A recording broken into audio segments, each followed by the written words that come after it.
ಇದು ಟಾಯ್ಲೆಟ್ ನೀರಾದರೆ ನಾವು ಕುಡ್ದಿರೋ ನೀರೇನಾಗಾದ್ರೆ. ಈಗ ತಾವು ನೋಡ್ದಂಗೆ ಎದುರುಗಡೆ ನಮ್ಮ ಎದುರಿಗೆ ಕಂದವಾರ ಕೆರೆ ಇದೆ. ತಮ್ಮೆಲ್ಲರ ಮಾಧ್ಯಮದ ಮುಂದೆ ಕುಡಿತಾ ಇದ್ರಿ. ಸಿಹಿ ನೀರಿದೆಯಾ, ಉಪ್ಪು ನೀರಿದೆಯಾ ನೋಡಿ.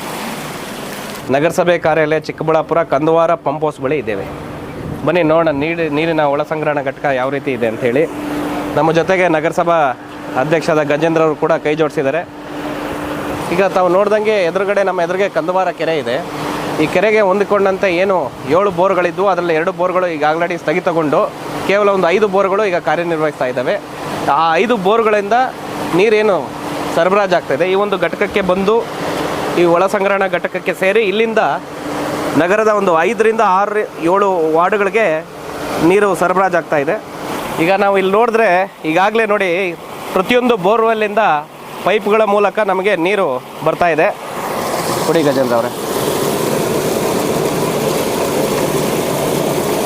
ಡೈರೆಕ್ಟ್ ಬೋರ್ವೆಲ್ಲಿಂದ ನೀರು ತಾವು ಗಮನಿಸಿರ್ಬೋದು.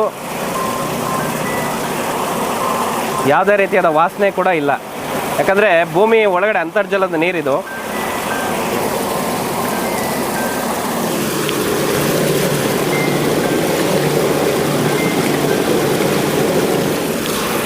ನೋಡಿ, ಯಾವುದೇ ರೀತಿ ತಾವು ಕೂಡ ಒಂದ್ಸಲಿ ಪರೀಕ್ಷೆ ಮಾಡಿ. ಮಾಹಿತಿ ಇರೋ ಪ್ರಕಾರ ಕೆಲವು ಬೋರ್ವೆಲ್ಗಳು ಏನಿದೆ ಕಂದವಾರ ಕೆರೆ ಬಳಿ ಸಿಹಿ ನೀರಿನ ಬೋರ್ವೆಲ್ ಅಂತ ಕಳೆದ 50 ವರ್ಷಗಳಿಂದ ಈ ಒಂದು ಏನು ಪಂಪ್ ಹೌಸು ಹೊಸದಾಗಿ ನಿರ್ಮಾಣ ಮಾಡಿದೆ 2023ರಲ್ಲಿ, ಅದ್ರ ಮುಂಚೆ ಕೂಡ ಇತ್ತು. ಯಾಕಂದ್ರೆ ನಮ್ಮ ತಂದೆಯವ್ರ ಕಾಲದಿಂದನೂ ಕೂಡ ಹಳೆ ಪಂಪ್ ಹೌಸನ್ನ ತಾವು ಅವರು ಗಮನಿಸಿದ್ದಾರೆ. ಅಲ್ಲಿಂದನೇ ನೀರು ಸರಬರಾಜು ಆಗ್ತಾ ಇತ್ತು. ನೋಡಿ, ಜನತೆ ಯಾರು ಆತಂಕಕ್ಕೆ ಒಳಗಾಗೋ ಅವಶ್ಯಕತೆ ಇಲ್ಲ. ಯಾವುದೇ ರೀತಿ ಕೈಗಾರಿಕಾ ತ್ಯಾಜ್ಯ ಆಗಲಿ, ಯಾವುದೇ ರೀತಿಯ ಒಂದು ವಿಷಕಾರಿ ಏನು ಟಾಯ್ಲೆಟ್ ನೀರನ್ನು ಸರಬರಾಜು ಮಾಡ್ತಾ ಇದ್ದಾರೆ ಅಂತ ಹೇಳಿ ಈ ಮಾಹಿತಿ ಮಾಧ್ಯಮಗಳಲ್ಲಿ ಬಿತ್ತರವಾಗಿತ್ತು. ಜನಗಳು ಏನು ಆತಂಕಗೊಂಡಿದ್ರು ನೋಡಿ. ಈಗ ತಮ್ಮ ಮೂಲಕ ಮಾಧ್ಯಮದ ನಾವು ಲೈವ್ ಆಗಿ ನೇರ ಪ್ರಸಾರದಲ್ಲಿ ನಾವು ನೋಡ್ತಾ ಇದ್ದೀವಿ. ಯಾಕಂದರೆ ಇಲ್ಲಿ ಯಾವುದೇ ರೀತಿಯಾದ ತಮ್ಮ ಕಂಡು ಬರ್ತಾ ಇದೆಯಾ? ಈಗ ಇಲ್ಲಿ ಇರೋ ಆತಂಕ ಏನಿದೆ ನಮಗೆ ಗಜೇಂದ್ರ ಅವರೇ, ನಗರಸಭೆಯವರು ಕೊಳಚೆ ನೀರು, ಟಾಯ್ಲೆಟ್ ನೀರು ಅಥವಾ ನೋಡಿ ಗಜೇಂದ್ರ ಅವರವರು ತಮ್ಮೆಲ್ಲರ ಮಾಧ್ಯಮದ ಮುಂದೆ ಕುಡಿತಾ ಇದ್ರಿ. ಸಿಹಿ ನೀರಿದೆಯಾ, ಉಪ್ಪು ನೀರಿದೆಯಾ? ಸ್ವೀಟ್ ವಾಟ್ರ್ ನೋಡಿ. ನೋಡಿ, ನೀರು ಪವಿತ್ರವಾದದ್ದು, ಮನಸ್ಸು ಶುದ್ಧವಾಗಿರಬೇಕು.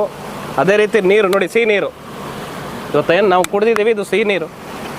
ಕೆರೆಗೆ ಹೊಂದ್ಕೊಂಡಿರೋಂಥ ಬೋರ್ವೆಲ್ಗಳೇ ಇದು. ಕೆರೆಗೆ ಏನು ಹೊಂದಿಕೊಂಡಿರೋ ಬೋರ್ವೆಲ್ಗಳಲ್ಲಿ ಯಾರು ಕೂಡ ಕೆರೆ ನೀರನ್ನ ಡೈರೆಕ್ಟಾಗಿ ನಗರಸಭೆಯವರು ಪೈಪ್ ಮೂಲಕ ನಗರ ವಾಸಿಗಳಿಗೆ ಯಾರು ಸರಬರಾಜು ಮಾಡ್ತಾ ಇಲ್ಲ. ಈ ರೀತಿ ತಪ್ಪು ಮಾಹಿತಿಗಳನ್ನ ದಯವಿಟ್ಟು ನಾನು ಕೈ ಮುಗಿದು ಬೇಡ್ಕೊಳ್ತೀನಿ. ಜನಗಳಲ್ಲಿ ಈ ಮಾಹಿತಿಗಳನ್ನ ನಂಬಬೇಡಿ. ಯಾವುದೇ ರೀತಿ ಅನುಮಾನ ಇದ್ದರೆ, ಈಗ ನೋಡಿ, ಈ ಯಾವುದೇ ರೀತಿ ಅನುಮಾನ ಇದ್ದರೆ ನೀವು ಫಲಿತಾಂಶವನ್ನು ಮಾದರಿ ಸಂಗ್ರಹಿಸಿ ಜನರ ಮುಂದೆ ಇಡುವಂಥ ಕೆಲಸ ಮಾಡಬೇಕು. ಅದೇ ಏನು ನಾವು ಮಾಡ್ತಾ ಇದ್ದೀವಿ, HN ವ್ಯಾಲಿ ಇರುವ ಬಗ್ಗೆ ಇರುವ ಗೊಂದಲ ಜನಗಳ ಸಾಮಾನ್ಯರಲ್ಲಿ. ಈಗ ತಮ್ಮ ಮಾಧ್ಯಮದ ಮುಂದೆನೇ ನಗರಸಭಾ ಅಧ್ಯಕ್ಷರು ಕೂಡ ನೀರನ್ನು ಸೇವಿಸಿದ್ದಾರೆ, ನಾವು ಕೂಡ ಕುಡಿದಿದ್ದೀವಿ. ಇಲ್ಲಿ ನೋಡಿ, ಯಾವುದೇ ರೀತಿಯಾದ ರಾಸಾಯನಿಕಗಳ ಮಿಶ್ರಣ ಇಲ್ಲ. ಈಗ ಏನು ಸಂಶೋಧಕರು ಏನಿದ್ದಾರೆ ಅವರೀಗ ನೇರವಾಗಿ ಏನು ಬೋರ್ವೆಲಿಂದ ಬರ್ತಾ ಇದೆ ಆ ನೀರನ್ನು ಮಾದರಿ ಸಂಗ್ರಹಣೆ ಮಾಡುವಂಥ ಕೆಲಸ ಮಾಡ್ತಾ ಇದ್ದಾರೆ. ನೋಡಿ, ಕೆಲವರಿಗೆ ಗೊಂದಲ ಇರುತ್ತೆ. ತಮ್ಮ ಮಾಧ್ಯಮದಲ್ಲಿ ಮನವಿ ಮಾಡ್ಕೊತೀನಿ, ನೀರಿನ ಮಾದರಿ ಸಂಗ್ರಹಣೆ ಮಾಡೋದೇ ಅದರೇ ಆದಂಥ ವಿಧಾನಗಳಿದ್ದಾವೆ, ಅದರದೇ ಆದ ಪ್ರೋಟೋಕಾಲ್ ಇದೆ. ನಾವು ಹೇಗಂದ್ರೆ ಈಗ ಬಾಟ್ಲ್ಗಳಲ್ಲಿ ಸಂಗ್ರಹಣೆ ಮಾಡಿ ಹಾಗೆ ನಾವು ಪರೀಕ್ಷೆಗೆ ಒಳಪಡಿಸೋದಲ್ಲ. ಆ ಸಂಶೋಧಕರು ಏನಿದ್ದಾರೆ ಅದರದೇ ಆದ ಒಂದು ಮಾನದಂಡಗಳ ಮುಖಾಂತರವಾಗಿ ಅವ್ರನ್ನ ನೀರಿನ ಸ್ಯಾಂಪಲ್ಗಳನ್ನ ಸಂಗ್ರಹಣೆ ಮಾಡಿ ಅದನ್ನು ಫ್ರೀಜರ್ ಮುಖಾಂತರ ಒಂದು ಸ್ಟೋರೇಜನ್ನು ಮಾಡುವಂಥ ವ್ಯವಸ್ಥೆ ಮಾಡ್ತಾರೆ ಪರೀಕ್ಷಾಲಯಕ್ಕೆ ಕಳಿಸೋವರೆಗೂ. ಏನು ಗೋವಿಂದರಾಜ್ ಅವರೇ, ಅದೊಂದು ಮೈಕ್ರೋಬಯಾಲಜಿ ಪ್ರೊಫೆಸರ್ ನೋಡಿ, ಇಲ್ಲೇ ಇದೆ ನೋಡಿ. ಈ ರೀತಿ ಮಾದರಿನ ಈ ರೀತಿ ಒಂದು ಸಂಗ್ರಹಣೆ ಮಾಡಿ ಅದನ್ನು ಓಪನ್ ಮಾಡ್ತೀರಾ ಗೋವಿಂದರಾಜು? ಏನಿದೆ ನೋಡಿ, ಬನ್ನಿ. ಐಸ್ ಪ್ಯಾಡ್ಸ್ಗಳಲ್ಲಿ ಸಂಗ್ರಹಣೆ ಮಾಡ್ತಾರೆ. ತಗೊಳ್ಳಿ, ತಾವೇ ಇಟ್ಕೊಟ್ಟಿದ್ದೀರಾ. ಈ ರೀತಿಯಾದ ವ್ಯವಸ್ಥೆ ಮೂಲಕ ಮಾದರಿಗಳನ್ನ ಪರೀಕ್ಷೆ ಮಾಡುವಂಥ ಕೆಲಸ ಮಾಡ್ತಾರೆ.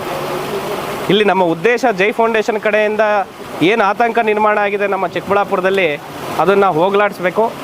ಇವತ್ತು ಏನು ರಾಸಾಯನಿಕ ತ್ಯಾಜ್ಯಗಳು, ಕೊಳಚೆ ನೀರು, ಗೋವಿಂದರಾಜ್ ಅವರೇ, ಇಲ್ಲೆಲ್ಲಾದರೂ ಕೂಡ ಟಾಯ್ಲೆಟ್ ನೀರು ಬಿಡುವಂಥ ಲಕ್ಷಣಗಳಿದೆಯಾ?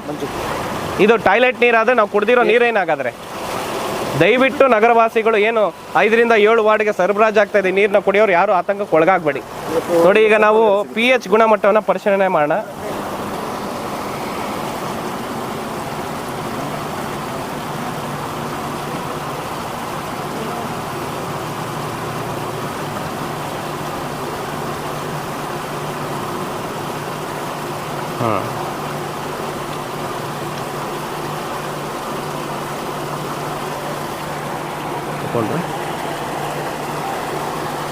ಅಷ್ಟೇ ಬಿಡಿ, 6.9 ಇದೆ. pH ಗುಣಮಟ್ಟ ಇದು ಯೋಗ್ಯವಾಗಿದೆ ಅಂತ ಹೇಳಿ. ಕುಡಿಯೋಕ್ಕೆ ನೀರು ಯೋಗ್ಯವಾಗಿದೆ. ಇದು ಕುಡಿಯೋದ್ರಿಂದ ಏನು ತೊಂದರೆ ಇಲ್ಲ. ಇಲ್ಲಿ ಪಕ್ಕದಲ್ಲಿ ಕಂದವಾರದ ಕೆರೆ ಹೆಚ್ಚಿನ ಮೇಲೆ ನೀರು ಬರ್ತಾ ಇದೆ. ಅದ್ರದ್ದು ನೀರು ಇದರೊಳಗಡೆ ಏನು ಮಿಕ್ಸ್ ಆಗಿಲ್ಲ. pH ಲೆವೆಲ್ ಕರೆಕ್ಟ್ ಆಗಿದೆ. ಇದು 6 ಮೇಲೆ ಇರಬೇಕು, 8.5 ಒಳಗಡೆ ಇರಬೇಕು pH. ತುಂಬ ನೀರು ಚೆನ್ನಾಗಿದೆ. ಫಿಲ್ಟರ್ ಮಾಡಿ ಕುಡಿಬೇಕಾ, ಹಂಗೆ ಇಲ್ಲ, ಕುಡಿದ್ರು ಚೆನ್ನಾಗಿದೆ. ಹಾಗೆ ಕುಡಿದ್ರು ಏನೂ ತೊಂದರೆ ಇಲ್ಲ. ಏನು ತೊಂದರೆ ಇಲ್ಲ. pH ಮಾನದಂಡಗಳೇನಿದೆ 6 ರಿಂದ 8.5. ಇವತ್ತು ನಾವು ಬಿಸ್ಲರಿ ವಾಟರ್ ಇರ್ಬೋದು, ಅದರದೇ ಆದ ಸಂಸ್ಕರಣೆ ಹಂತಗಳಲ್ಲಿ ಅವರು pH ಲೆವೆಲ್ನ ಗುಣಮಟ್ಟವನ್ನು ಕಡಿಮೆ ಇದ್ದಾಗ ಅದನ್ನು ಇಂಕ್ರೀಸ್ ಮಾಡಿ ಅದಕ್ಕೇನು ಮಿನರಲ್ಗಳು ಲವಣಾಂಶಗಳನ್ನ ಸೇರಿಸಿ ಇವತ್ತು ಮಾರುಕಟ್ಟೆಯಲ್ಲಿ ಪ್ರತಿಯೊಂದು ಲೀಟ್ರ್ 600, 700, 1000 ರೂಪಾಯಿವರೆಗೂ ಇದೆ. ಇವತ್ತು pH ಲೆವೆಲ್ ಗುಣಮಟ್ಟ ಅದರಲ್ಲಿ ಮೆನ್ಷನ್ ಮಾಡಿರ್ತಾರೆ, ತಾವು ಗಮನಿಸ್ಬೋದು. ಈ ಇವಿಯಾನ್ ವಾಟರ್ಗಳೇನಿದ್ದಾವೆ ಅಥವಾ pH ಬ್ಯಾಲೆನ್ಸ್ಡ್ ವಾಟರ್ ಅಂತ ಕೂಡ ಬರುತ್ತೆ. ಇದರ ಅರ್ಥ 6 ರಿಂದ 8 ಒಳಗಡೆ 8.5 ಒಳಗಡೆ ಏನು ಪ್ಯಾರಾಮೀಟರ್ಸ್ ಮಾನದಂಡಗಳಿದೆ ಅದು ಕುಡಿಯೋಕ್ಕೆ ಯೋಗ್ಯ, ಆದರೆ ಯಾವುದೇ ರೀತಿ ಹಾನಿಕಾರಕ ಇಲ್ಲ. ಆದರೂ ಕೂಡ ಈ ನೀರನ್ನು ಕೂಡ ನಾವು ಮಾದರಿಯನ್ನು ಸಂಗ್ರಹಿಸಿ ಇದು ಪರೀಕ್ಷೆಗೆ ಕಳಿಸುವಂಥ ಕೆಲಸ ಮಾಡಿದ್ದೇವೆ. ಇವತ್ತು ತಮ್ಮ ಮಾಧ್ಯಮಗಳ ಮುಖಾಂತರ ತಿಳಿಸ್ತಾ ಇದ್ದೀನಿ, ಯಾರು ಆತಂಕಕ್ಕೆ ಒಳಗಾಗಬೇಡಿ. ಫಲಿತಾಂಶ ಬಂದ ನಂತರ ಇಡೀ ಚಿಕ್ಕಬಳ್ಳಾಪುರ ಜನತೆಗೆ, ರಾಜ್ಯದ ಜನತೆಗೆ ಈ ಸತ್ಯವನ್ನು ಹೊರಗಡೆ ಇಡುವಂಥ ಕೆಲಸ, ಬಯಲು ಮಾಡುವಂಥ ಸತ್ಯ ಏನಿದೆ, ನಮಗೆ ಏನು ಅಪಪ್ರಚಾರ ಆಗಿದೆ ನಮ್ಮ ತಾಲೂಕಿನ ಮೇಲೆ, ನಮ್ಮ ನಗರವಾಸಿಗಳಿಗೆ ಆತಂಕವಾದ ಸೃಷ್ಟಿಯಾಗಿದೆ, ಅದನ್ನು ದೂರ ಮಾಡುವಂಥ ಕೆಲಸ ನಮ್ಮ ಜೈ ಫೌಂಡೇಶನ್ ಸಂಸ್ಥೆ ಮುಖಾಂತರ ಆಗ ನಗರಸಭೆಯ ಪರವಾಗಿ ಅವರು ಅಧ್ಯಕ್ಷರು ಬಂದಿದ್ದಾರೆ. ಎಲ್ಲರ ಸಹಯೋಗದೊಂದಿಗೆ ಅದನ್ನು ದೂರ ಮಾಡೋ ಕೆಲಸ ನಾವು ಮಾಡ್ತೀವಿ. ಇವತ್ತು ಕೆರೆಗೆ ಹೊಂದಿಕೊಂಡಿದೆ. ಕೆರೆ ಅಂದರೆ ಕಟ್ಟೆ ಕೆಳಗಡೆ ಇರ್ತಕ್ಕಂಥ ಬೋರ್ವೆಲ್ಸು. ಇವತ್ತು ಒಂದು 5 ಬೋರ್ವೆಲ್ಸು ರನ್ನಿಂಗಲ್ಲಿದೆ, ನೇರವಾಗಿ ಪಂಪ್ ಆಗ್ತಾ ಇದೆ. ಇವತ್ತು ನೀರು ನಾವು ಕೂಡ ಏನು ಜೈ ಫೌಂಡೇಶನ್ ವತಿಯಿಂದ ಇವತ್ತೇನು ಟೆಸ್ಟಿಂಗು ಅವರು ಸ್ವತಃ ಆಸಕ್ತಿ ವಹಿಸಿ ಚಿಕ್ಕಬಳ್ಳಾಪುರ ಜನತೆಗೆ ಒಂದು ಸರಿಯಾದ ಮಾಹಿತಿ ಕೊಡಬೇಕು ಅಂತೇಳ್ಬಿಟ್ಟು ಅವರು ಇವತ್ತು ಟೆಸ್ಟಿಂಗ್ ಅವ್ರನ್ನ ಕರೆಸಿದ್ದಾರೆ. ಮತ್ತು ಇವತ್ತು ನೀರು ಕೂಡ ನಾನು ಏನು ಪ್ರತಿನಿತ್ಯ ನಾವು ಇದೇ ನೀರೇ ಸೇವನೆ ಮಾಡೋದು. ಈಗ ಕಳೆದ 1 ತಿಂಗಳಿಂದ ಊರಲ್ಲಿ ಏನು ಒಂದು ನೀರಿನ ಬಗ್ಗೆ ಒಂದು ಪ್ರಚಾರ ನಡೀತಾ ಇದೆ. ಅದು ಏನೇ ಪ್ರಚಾರ ಇರಲಿ, ಜನಕ್ಕೆ ಒಂದು ಸರಿಯಾದ ಮಾಹಿತಿ ತಲುಪಬೇಕು, ಅದು ನಮ್ಮ ಎಲ್ಲ ಕರ್ತವ್ಯ ಆಗಿರ್ತೈತೆ. ಅದಕ್ಕೋಸ್ಕರ ಇವತ್ತು ಜಯಕುಮಾರ್ ಅವರು ಅವ್ರ ಫೌಂಡೇಶನ್ ವತಿಯಿಂದ ಟೆಸ್ಟ್ ಮಾಡ್ತಾ ಇದ್ದಾರೆ. ನಾವು ಕೂಡ ಬಂದು ನೀರು ಕೂಡ ಇಲ್ಲೇ ಸೇವನೆ ಮಾಡಿದ್ದೀನಿ, ನೀವು ನೋಡಿದ್ದೀರಾ. ಮತ್ತು ಅವರು ಟೆಸ್ಟಿಂಗ್ ಕೂಡ ಮಾಡಿದ್ದಾರೆ. ಅದು ಫಲಿತಾಂಶ ಬರುತ್ತೆ, ಫಲಿತಾಂಶ ದಿನಗಳಲ್ಲಿ ರಿಪೋರ್ಟ್ ಸಮೇತ ತಲುಪಿಸೋಂಥ ಕೆಲಸ ಆಗುತ್ತೆ. 15 ಪ್ಯಾರಾಮೀಟರ್ಸ್ ಇದೆ ಇದರಲ್ಲಿ. ಎಷ್ಟು ಜನಕ್ಕೆ ಗೊತ್ತು ಇದರಲ್ಲಿ 15 ಪ್ಯಾರಾಮೀಟರ್ಸ್ ಇರ್ತೈತೆ ಅಂತ ಹೇಳಿ? ನೀರಿನ ಸ್ಮೆಲ್ ಆಗಿರ್ಬೋದು, ನೀರಿನ ಒಂದು ಆಲ್ಕಲೈನ್ ಮಟ್ಟ ಇರ್ಬೋದು, pH ಲೆವೆಲ್ ಇರ್ಬೋದು, ಫ್ಲೋರೈಡ್ ಮಟ್ಟ ಇರ್ಬೋದು, ನೈಟ್ರೇಟ್ ಮಟ್ಟ ಇರ್ಬೋದು, ಇದರಲ್ಲಿ ಏನೇನಿದೆ. ಮತ್ತೆ ಫ್ಲೋರೈಡ್ ಜಾಸ್ತಿ ಇದೆ ಅಂತ ಆರೋಪ ಇರುವಂಥದ್ದು. ಆ ಟೆಸ್ಟ್ಗಳನ್ನ ನೀವು ಮಾಡ್ತಿದ್ದೀರಾ? ಖಂಡಿತವಾಗ್ಲೂ 15 ಪ್ಯಾರಾಮೀಟ್ರಲ್ಲಿ ಇವೆಲ್ಲ ಒಳಗೊಂಡಂತೆ ಇರುತ್ತದೆ. ಫಲಿತಾಂಶ ಬಂದ ನಂತರ ಇಡೀ ಜಿಲ್ಲೆಗೆ ಒಂದು ಮಾಹಿತಿಯನ್ನು ಕೊಡೋ ಕೆಲಸ ನಾವು ವಿತ್ ಫಲಿತಾಂಶನ ಏನು ಬಂದಿದೆ ಅದರ ವರದಿ ಇಟ್ಕೊಂಡು ನಾನು ಮಾಧ್ಯಮಗಳ ಮುಂದೆ ಮಾತಾಡ್ತೀನಿ. ಯಾಕಂದರೆ ಈಗ ಏನೇ ಮಾತಾಡಿದ್ರು ಕೂಡ ಅದು ತಪ್ಪಾಗುತ್ತೆ. ನಾವು ವೈಜ್ಞಾನಿಕವಾಗಿ ವಿಚಾರ ತಿಳ್ಕೊಂಡಿಂಥವ್ರವರು, ನಾವು ಬೇರೆಯವ್ರ ರೀತಿ ಪ್ರಬುದ್ಧರಾಗಲಿ ಇನ್ನೊಂದಲ್ಲ, ನಾವು ವೈಜ್ಞಾನಿಕವಾಗಿ ಮಾತಾಡ್ತೀವಿ ಏನೇ ರುಚಿ. ಯಾಕಂದರೆ ಮೂಢನಂಬಿಕೆಗಳಿಂದ ಆಚೆ ಬರಬೇಕು. ನಮ್ಮ ಜನ ಇವತ್ತು ಯಾರೋ ಒಬ್ಬರು ಬಂದು ನೀರು ಕಲುಷಿತ ಆಗಿದೆ ಅಂದರೆ ನಾವು ಎಲ್ಲರೂ ಪರೀಕ್ಷೆ ಮಾಡೋವಂಥ ಒಂದು ಕೆಲಸ ಆಗಬೇಕು. ಅಥವಾ ನಗರಸಭೆ ಅಧಿಕಾರಿಗಳನ್ನ ಸಂಪರ್ಕಿಸಿ ಇದ್ರದ್ದು ಏನು ಲ್ಯಾಬ್ ರಿಪೋರ್ಟ್ ಇದೆ ಅಂತ. ನಗರಸಭೆಯಲ್ಲಿದೆ, ನಿಮ್ಗೆ ಗೊತ್ತಿಲ್ಲ, ಫ್ಲೋರೈಡ್ ಅಂಶ ಇಲ್ಲ. ನಗರಸಭೆ ಏನು ರಿಪೋರ್ಟ್ಗಳಿದೆ, ಕಳೆದ ರಿಪೋರ್ಟ್ಗಳು ನಾನು ಕೂಡ ಗಮನಿಸಿದೆ. ನಾನು ರಿಕ್ವೆಸ್ಟ್ ಮಾಡಿದೆ ಜೈ ಫೌಂಡೇಶನ್ ಪರವಾಗಿ, ಅವ್ರ ಮಾಹಿತಿಯನ್ನು ತಿಳಿಸಿದ್ರು. ಆಲ್ರೆಡಿ ಅದರಲ್ಲಿ ಫ್ಲೋರೈಡ್ ಮಟ್ಟ ಇಲ್ಲ. ನೀವು ನಂಬ್ತೀರಾ? ಬಾಗೇಪಲ್ಲಿ ನಮ್ಮ ಹತ್ರದಲ್ಲೇ ಇದೆ. ಬಾಗೇಪಲ್ಲಿಯಲ್ಲಿ ಫ್ಲೋರೈಡ್ ಅಂಶ ಅದು ಮೊದಲಿನಿಂದನೂ ಇದೆ, ಅಲ್ಲಿ ಹೆಚ್ಚಾಗಿ ಕಂಡುಬರ್ತದೆ. ಅದು ಪ್ರಾಕೃತಿಕವಾಗಿ ರಚನೆ ಆಗಿರೋದು ಬ್ರದರ್. ನಾವು ಯಾವುದೋ ಇದನ್ನು ಸ್ವಯಂ ಪ್ರೇರಿತವಾಗಿ ಯಾರು ರಚನೆ ಮಾಡೋಕ್ಕಾಗಲ್ಲ. ಫ್ಲೋರೈಡ್ ಅಂಶ ತೊಗೊಂಡೋಗಿ ಹಾಕೋಕ್ಕಾಗಲ್ಲ. ಭೂಮಿ ಇದು ಅಂತರ್ಜಲ, ನೀರು ದೇವ್ರ ಸಮಾನ.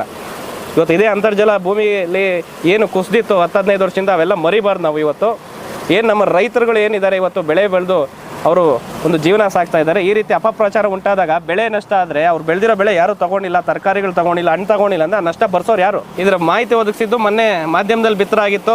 ಕಂದವಾರ ಕೆರೆ ಪಕ್ಕದಲ್ಲಿ ನೀರು ಟಾಯ್ಲೆಟ್ ನೀರು, ಕೈಗಾರಿಕಾ ತ್ಯಾಜ್ಯ, ಯಾವ ಕೈಗಾರಿಕಾ ತ್ಯಾಜ್ಯ ಇದೆ ಅಂತ ತಾವು ಮಾಧ್ಯಮದವ್ರು ತಿಳಿಸ್ಕೊಟ್ರೆ ನಾನು ಕೂಡಲೇ ಕೈಗಾರಿಕೆಗೆ ನಾನೇ ಸಂಪರ್ಕಿಸಿ ನಾನು ಕೈಗಾರಿಕಾ ಸಚಿವರಿಗೆ ಮನವಿ ಮಾಡಿ ಬಂದ್ ಮಾಡೋ ಕೆಲಸ, ಕೈಗಾರಿಕೆಯನ್ನು ಬಂದ್ ಮಾಡ್ತೀನಿ. ನಾನು ಜನಗಳಿಗೆ ತಾಲೂಕು ಬಂದ್ ಮಾಡಿಸಲ್ಲ, ನಾನು ಕೈಗಾರಿಕೆಗಳನ್ನ ಬಂದ್ ಮಾಡಿಸ್ತೀನಿ.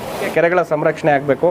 ಕೆರೆಗಳ ಬಗ್ಗೆ ಏನು ಅಂತರ್ಜಲದ ಬಗ್ಗೆ ಏನು ತಪ್ಪು ಮಾಹಿತಿ ಇದೆ ಇವತ್ತು ನಗರವಾಸಿಗಳಿಗೆ, ಅದು ದೂರ ಆಗಬೇಕು. ಈ ದೂರ ಆಗಬೇಕು ಅನ್ನೋ ಕೆಲಸಕ್ಕೋಸ್ಕರನೇ ಕೂಡ ನಾವು ಈಗ ಮಾಹಿತಿಗಳನ್ನ ಸಂಗ್ರಹಣೆ ಮಾಡಿ ಇವತ್ತು ಏನು ಸಂಶೋಧಕರನ್ನ ಕರ್ಕೊಂಬಂದು ಲ್ಯಾಬ್ಗೆ ಪರೀಕ್ಷೆಗೆ ಒಳಪಡಿಸುವಂಥ ಕೆಲಸ ಮಾಡ್ತಾಯಿದ್ದೀವಿ. ನೋಡೋಣ ಮುಂದಿನ ದಿನಗಳಲ್ಲಿ, ಕೆಲವೇ ದಿನಗಳಲ್ಲಿ ಈ ಫಲಿತಾಂಶ ಬಂದ ನಂತರ ಎಲ್ಲರಿಗೂ ಸತ್ಯನ ತೆಗೆದಿಡುವಂಥ ಕೆಲಸ ನಾವು ಮಾಡ್ತೀವಿ. ಏಸಾಕೋಟೆಕ್ ವತಿಯಿಂದ ಚಿಕ್ಕಬಳ್ಳಾಪುರ ಜನತೆಗಾಗಿ ಯುಗಾದಿ ಮತ್ತು ರಂಜಾನ್ ಹಬ್ಬದ ಪ್ರಯುಕ್ತ ವಿಶೇಷ ಆಫರ್ ಅನ್ನು ತಂದಿದ್ದೀವಿ. ಇಷ್ಟು ದಿನ ನಾವು 5,500ಕ್ಕೆ ಏಸಾಕೋಟೆಕ್ ಅಲ್ಲಿ ವಾಟರ್ ಪ್ಯೂರಿಫೈಯರ್ ಲಭ್ಯ ಇದೆ ಅಂತ ಹೇಳ್ತಾ ಇದ್ವಿ. ಇವಾಗ ಯುಗಾದಿ ಮತ್ತು ರಂಜಾನ್ ಹಬ್ಬದ ಪ್ರಯುಕ್ತ ಖಾಲಿ 5,000 ರೂಪಾಯಿಗೆ ವಾಟರ್ ಪ್ಯೂರಿಫೈಯರ್ ಲಭ್ಯ ಇದೆ. ವಿತ್ 1 ಇಯರ್ ವಾರಂಟಿ ಮತ್ತು 4 ವರ್ಷ ಸರ್ವಿಸ್ ಫ್ರೀ ಇರುತ್ತೆ. ಇನ್ಸ್ಟಾಲೇಷನ್ ಫ್ರೀ ಇರುತ್ತೆ. ನಮ್ಮ store location BB road, Canara bank opposite, Ambur dum biryani ಪಕ್ಕದಲ್ಲಿ 2ನೇ ಅಂಗಡಿ. ಕ್ವಾಲಿಟಿ ಮತ್ತು ಶುದ್ಧ ಕುಡಿಯುವ ನೀರಿಗಾಗಿ ಒಮ್ಮೆ ಏಸಾಕೋಟೆಕ್ಗೆ ವಿಸಿಟ್ ಕೊಡಿ.